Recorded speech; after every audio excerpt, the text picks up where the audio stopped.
En esta segunda parte del video que estamos realizando en donde describimos la situación de las etnias originarias de México, los pueblos nativos de México, nos vamos a referir muy sintéticamente a algunas de estas etnias principales y su localización en el país, la cantidad de gente que integran sus poblaciones y su localización geográfica. Las etnias originarias de México que sobreviven, que eran originalmente varios centenares, pero que ahora se reducen a 67 pueblos indígenas identificados. En este caso estamos tomando solamente a los que tienen más población y algunos que nos interesan por diferentes motivos. Y en particular estamos tomando 23 etnias originarias, de las cuales hablaremos brevemente. En primer lugar, pueblo, uno de los pueblos más importantes históricamente y en población, son los pueblos nahuas. Los pueblos nahuas, cuya lengua es el náhuatl, tienen una población total de 1.800.000 habitantes y se dividen en varios grupos, incluyendo los mexicanos, los tlahuicas, los tlaxcaltecas, los tepanecas, los cholcas, los xochimilcas, y que habitan en la actualidad al sur de la Ciudad de México y en los estados de Puebla, Morelos, el Estado de México, en Hidalgo, Tlaxcala, Veracruz, Guerrero y Oaxaca. Todo eso en la zona central mexicana. Es uno de los pueblos principales del centro de México. Al sur están los mayas, que hablan diversas lenguas de tronco lingüístico maya, que son del orden de 1,5 millones, y están localizados en los estados de Yucatán, Quintana Roo, Campeche, Tabasco y Chiapas, y más allá de México, hay en Guatemala, en Honduras y en Belice también hay poblaciones mayas. Un tercer grupo importante que está localizado en el estado de Oaxaca son los zapotecas. Los zapotecas son tal vez los constructores de las construcciones arqueológicas de Monte Albán, cerca de la ciudad de Oaxaca, y tiene una población de más de 800.000 habitantes, sobre todo en lo que se llama la Sierra Zapoteca, en el Istmo de Tehuantepec y en el Valle de Oaxaca. Los zapotecos solían llamarse a sí mismos Benezá o Zapotecatl, que significa gente del árbol del zapote. Un cuarto grupo importante que también están en Oaxaca y en Guerrero y en Puebla son los mixtecos, que son 700.000, que se autodenominan Ñu'u Sabi. La lengua mixteca proviene del tronco otomangue, relacionado con los otomíes, y se dividen en 3 grupos: los cuicatecos, los mixtecos y los triquis. Mixteca quiere decir el lugar de las nubes o la gente de la lluvia. En quinto lugar está el grupo étnico, la nación de los otomíes, un grupo muy importante y muy antiguo, que son del orden de 700 o 800.000, se sitúan en forma despareja en diferentes estados. Hay en Hidalgo, en Querétaro, en Guanajuato, en Michoacán, Puebla, Veracruz, en el Estado de México. La palabra otomí es náhuatl y significa quien camina con flechas, según se señala. Un sexto grupo son los totonacas, que son más de 400.000 personas que están en los estados de Veracruz y Puebla. Su lengua está relacionada con la familia maya. Hablando de los mayas, hay 2 grupos importantes, naciones mayas importantes, son los que están en Chiapas, que son los tzotziles y los celtales. Los tzotziles tienen una población de más de 400.000 personas.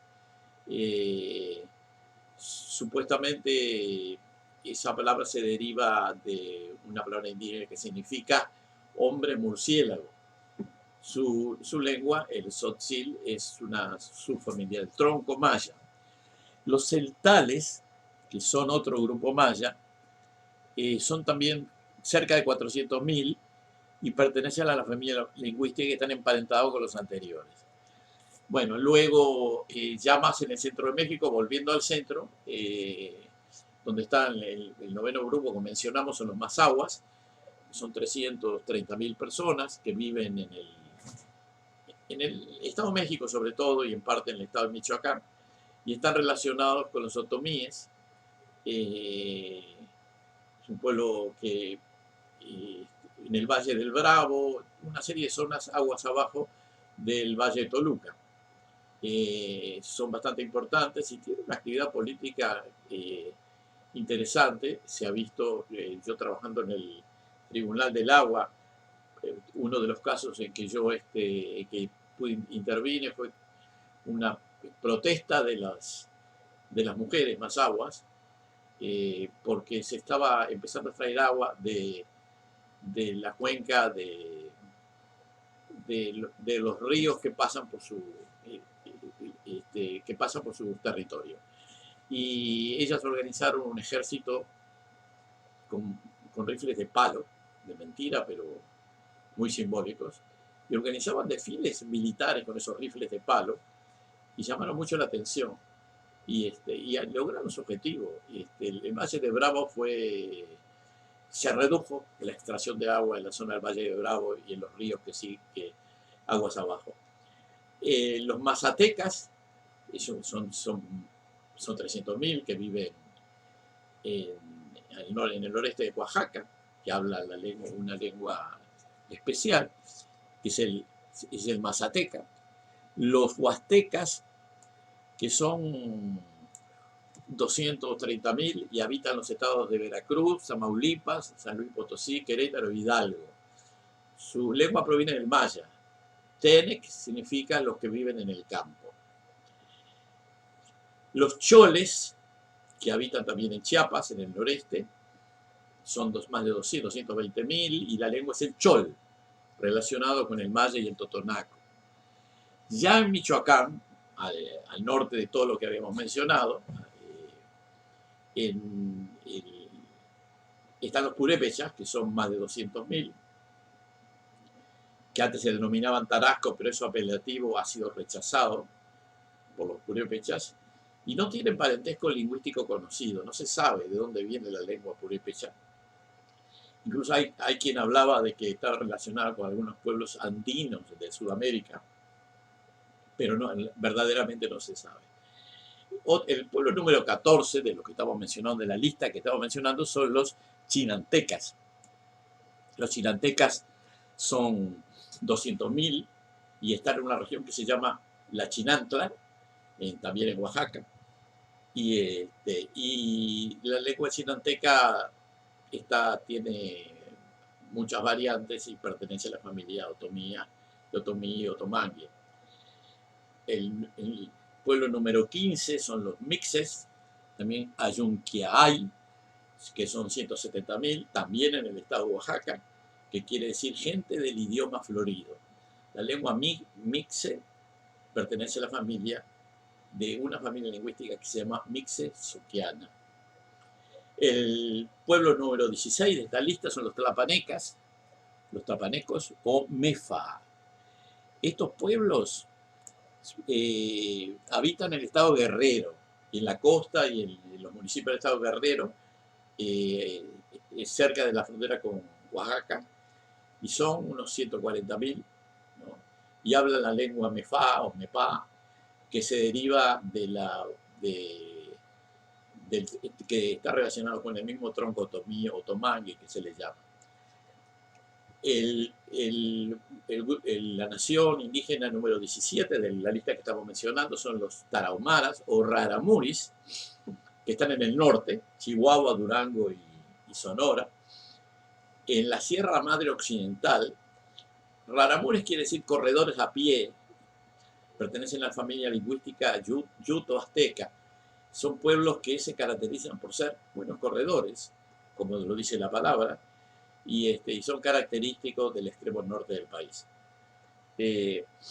Después hay otros pueblos como los mayos o lloremes, que son 100.000, que están en Sinaloa y en parte del estado de Sonora. Los zoques, que son unos 86.000, que habitan la vertiente del Golfo y en la depresión central del estado de Chiapas. Los chontales, que también se llaman Yocochoco, que son unos 80.000, que habitan en el estado de Tabasco, también con vinculaciones mayas. Y después otros pueblos que incluyo, que son bastante importantes, aunque menos numerosos, como los huicholes, también se llama huizaricas, que son pueblos indígenas que están en el estado de Nayarit y en Jalisco, un pueblo muy característico, con un folclore y unas artesanías muy exitoso desde el punto de vista turístico. Y algunos pueblos más, por ejemplo los lacandones, que es un pueblo muy poco numeroso, que habita la llamada selva lacandona en el estado de Chiapas, quedan muy pocos, 1.000 integrantes. Y finalmente el último grupo que voy a mencionar en esta lista son los matlacincas, o pirindas, o botunal, la lengua indígena, que son unos 3.000, que habitan en el norte del Valle de Toluca y que están emparentados con los mazahuas y con los otomíes. Todo esto es una revisión así muy analítica y que da una idea de que hay mucha gente con diferentes lenguas, diferentes culturas, en ese estado mexicano tan vasto y rico desde el punto de vista cultural y lingüístico. Interesantemente, en la mayor parte del estado mexicano, del territorio de México, se encuentran los restos arqueológicos de estas mismas culturas que existieron en el país de hace miles de años, siglos y miles de años, que son un patrimonio arqueológico importantísimo de los pueblos, por ejemplo, Teotihuacán, que es las pirámides famosas, que es probablemente está vinculado con un pueblo anterior a los aztecas, probablemente los otomíes pueden ser el pueblo que construyó a Teotihuacán, o por lo menos los antepasados de los otomíes. Las pirámides de Monte Albán, en Oaxaca, que están en pleno país zacateca. Y después, sobre la costa de Veracruz, los restos olmecas, las grandes cabezas olmecas, que tienen apariencia de ser de origen africano por los labios gruesos de estas cabezas gigantes. El país es de un interés tanto arqueológico como lingüístico, como cultural, muy grande, y sería una buena idea, es una buena idea que los gobiernos mexicanos, las autoridades y el pueblo mexicano se dediquen a preservarlo, jerarquizarlo, porque no solo es patrimonio de México, es patrimonio de la humanidad. Un poco es esto lo que quería hablar de los pueblos indígenas de México. Y me gustaría seguir hablando del país porque en realidad es una historia muy interesante, pero también es una geografía muy pintoresca y que permitirá seguir conversando sobre el tema en próximos videos. Por aquí lo dejo y seguiré hablando más adelante sobre otros temas.